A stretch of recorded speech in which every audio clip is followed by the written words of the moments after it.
Hey everybody, welcome back to Lifeline Financial. Today we'll be adding a new video into our basic finance series. We'll be talking about what is a personal check versus what is a cashier's check. And before we get in the video, as always, if you like what you see, if you learn something, please leave me a like and subscribe to the channel. So without further ado, here we go.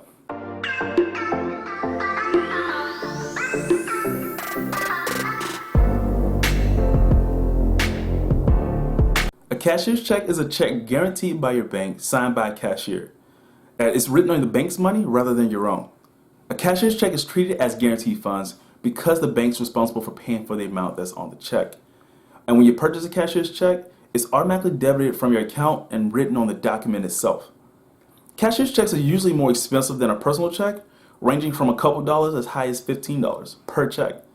And they're usually used for larger purchases, such as buying a car or buying a house.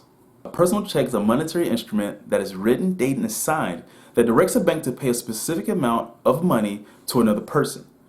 This can be used for everyday transactions. This could be for purchases in the store, paying bills, paying people, or even gifts around the holidays or birthdays. Now, this is how they differ from cashier's check. First off, they're not guaranteed by the bank, which means that if someone gives you a personal check and you use it, you also run the risk of it bouncing. It's possible that your check may have a hole when you deposit it, and what this means is that you have to give your bank time to collect money from the other bank, and usually in that time you're not able to touch the money to avoid fees.